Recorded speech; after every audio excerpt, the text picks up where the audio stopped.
Muy buenas noches, amados hermanos, saludándolos con mucho gusto en este martes 14 de julio del 2020. Seguimos adelante con nuestro estudio de la carta del apóstol Pablo a los Romanos. Nos ocupa en estos días Romanos capítulo 5, versículos 6 al 11. Voy a invitarles a que lean juntamente conmigo. Dice así la palabra de Dios: porque Cristo, cuando aún éramos débiles, a su tiempo murió por los impíos. Ciertamente, apenas morirá alguno por un justo, con todo pudiera ser que alguno osara morir por el bueno. Mas Dios muestra su amor para con nosotros, en que siendo aún pecadores, Cristo murió por nosotros. Pues mucho más, estando ya justificados en su sangre, por él seremos salvos de la ira. Porque si siendo enemigos fuimos reconciliados con Dios por la muerte de su Hijo, mucho más estando reconciliados seremos salvos por su vida. Y no solo esto, sino que también nos gloriamos en Dios por el Señor nuestro Jesucristo, por quien hemos recibido ahora la reconciliación. Vamos a orar para pedir la dirección de Dios en la comprensión de su palabra.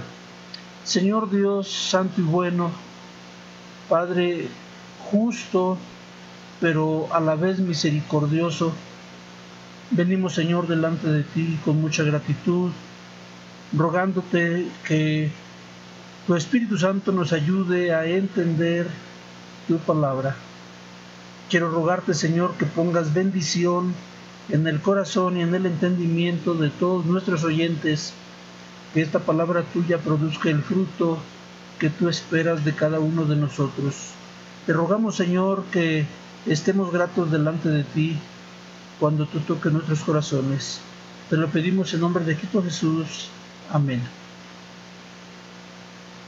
El corazón, sin duda, de esta porción que acabamos de leer, Romanos capítulo 5, versículos 6 al 11, el corazón de esta porción es sin duda el versículo 8.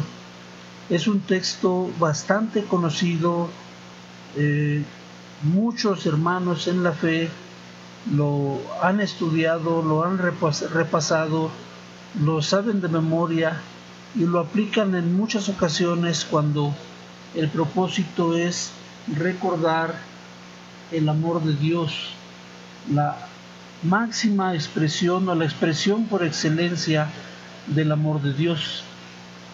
Estos versículos de Romanos capítulo 5, versículos 6 al 11, nos hacen enterarnos que Dios mostró su amor por pecadores,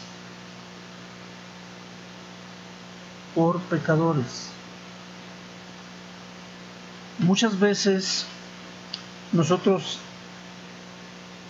no tomamos en cuenta que el problema del hombre, el más grave problema del hombre, es el pecado.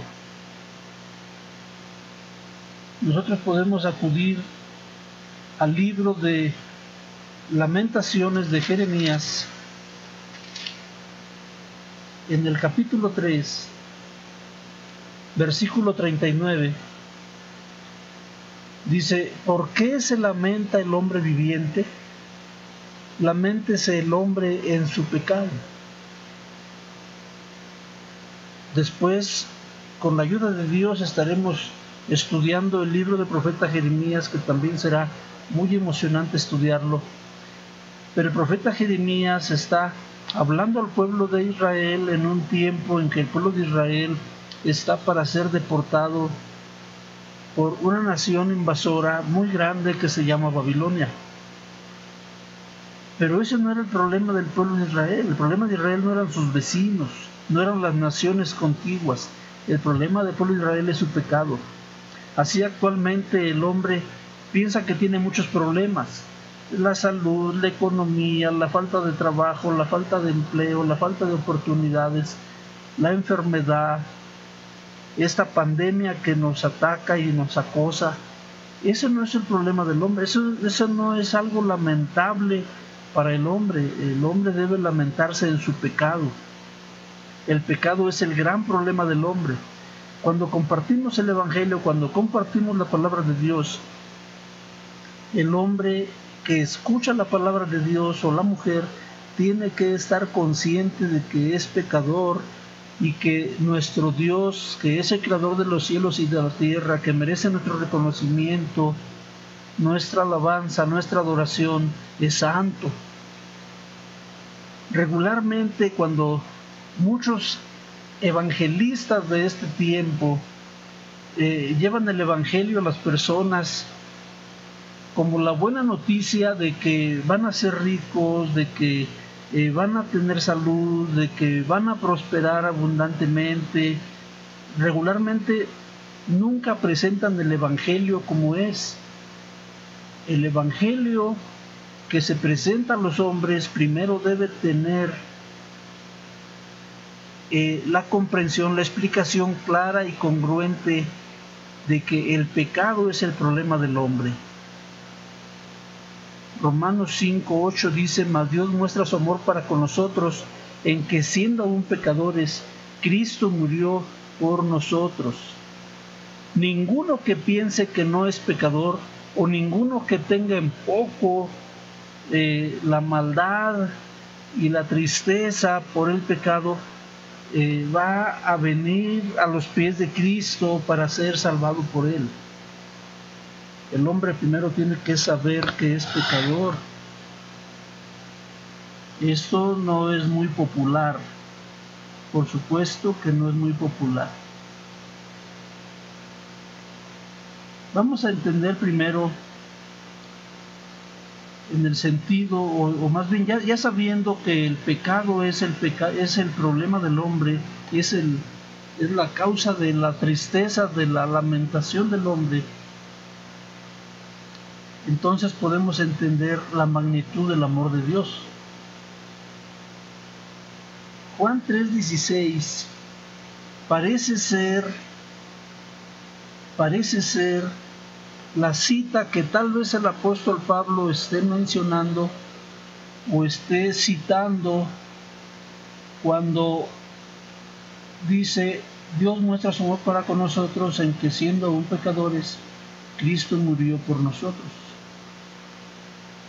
También otro texto famoso, que es Juan 3:16, dice: porque de tal manera amó Dios al mundo, que ha dado a su Hijo unigénito, para que todo aquel que en Él cree no se pierda, mas tenga vida eterna. Por eso esta es la expresión por excelencia del amor de Dios. De tal manera, es decir, no hay otra forma de comparar el amor de Dios. Dice: de tal manera amó Dios al mundo, que ha dado a su Hijo unigénito, para que todo aquel que en Él cree no se pierda, mas tenga vida eterna.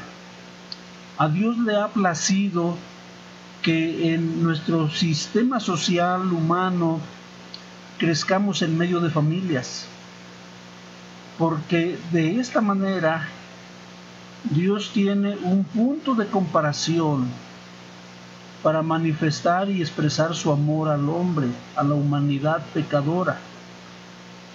Dice: porque de tal manera amó Dios al mundo, que ha dado a su Hijo unigénito. Si no hubiera la relación padres-hijos en esta vida, en este mundo, entonces ¿de dónde iba a tomar Dios? Ya que Él en su plan maravilloso le plació formarnos en familias como la base de nuestra sociedad. Y entonces Él dice: de tal manera amó Dios al mundo, para que podamos comprender la magnitud de su amor, que dio a su Hijo unigénito, para que todo aquel que en Él cree no se pierda, mas tenga vida eterna. Esa es la expresión por excelencia del amor de Dios. En este tiempo, cuando los cristianos quieren mostrar el amor de Dios, yo tengo que decirles, hermanos, el amor de Dios no se muestra ni en regalos, ni en comida, ni en víveres, ni en oraciones por la salud. Esas no son formas de mostrar. El amor de Dios no se muestra de esa manera. Son formas muy primitivas de mostrar el amor de Dios. El amor de Dios se muestra en la cruz. Es ahí donde podemos nosotros mostrar a la gente el amor de Dios. Dice, mas Dios muestra su amor para con nosotros en que siendo aún pecadores, Cristo murió por nosotros. El amor de Dios se expresa por excelencia cuando el Hijo de Dios está siendo entregado por todos nosotros y derramando su sangre en una cruz. Ahora, ¿por qué tiene que morir? Porque el justo está muriendo por los injustos. Ahorita vamos a ver este asunto que se llama el sustituto. La muerte es la sentencia por el pecado. Vamos a recordar, vamos a volver a Génesis, que lo hemos tocado varias veces. Génesis capítulo 2, lo hemos tocado varias veces en las lecciones pasadas. Génesis capítulo 2, versículos 16 y 17 dice la palabra de Dios: y mandó Jehová Dios al hombre diciendo, de todo árbol del huerto podrás comer, mas del árbol de la ciencia del bien y del mal no comerás, porque el día que de él comieres, ciertamente morirás. Es decir, la sentencia por el pecado es la muerte. Ezequiel capítulo 18, versículo 20 dice que la muerte es el pago por el pecado. El alma que pecare, dice, esa morirá. Pero ¿qué dice la palabra de Dios en este evangelio que el apóstol Pablo presenta? Porque él dice que el evangelio es poder de Dios para salvación a todo aquel que cree. Mas Dios muestra su amor para con nosotros en que siendo aún pecadores, Cristo murió por nosotros. Es decir, la muerte por causa del pecado la llevó el Hijo de Dios. Dios mismo, habiéndose encarnado en aquel niño que nació de María, fue y murió en una cruz por nosotros. El apóstol Juan lo presentó en el Jordán como el Cordero de Dios que quita el pecado del mundo. Él es el Cordero sustituto. Nosotros vamos a morir físicamente. Todos los hombres van a morir. No hay escapatoria. La muerte es causada por el pecado. Pero la muerte eterna, la muerte espiritual, es de la que Cristo nos ha salvado. Vamos a verlo mañana en Romanos capítulo 5, versículo 9. Y vamos a ver otro aspecto de esta sustitución. Porque si alguno ha muerto para que nosotros ya no tengamos que morir eternamente, es Cristo. Él nos sustituyó. Dice Romanos 5:8, Cristo murió por nosotros. Yo espero con la ayuda de Dios que mañana se aclararán algunos puntos, algunos aspectos que estoy seguro que no quedaron en este momento del todo claros. Dios les bendiga, hermanos, no se pierdan la transmisión de mañana.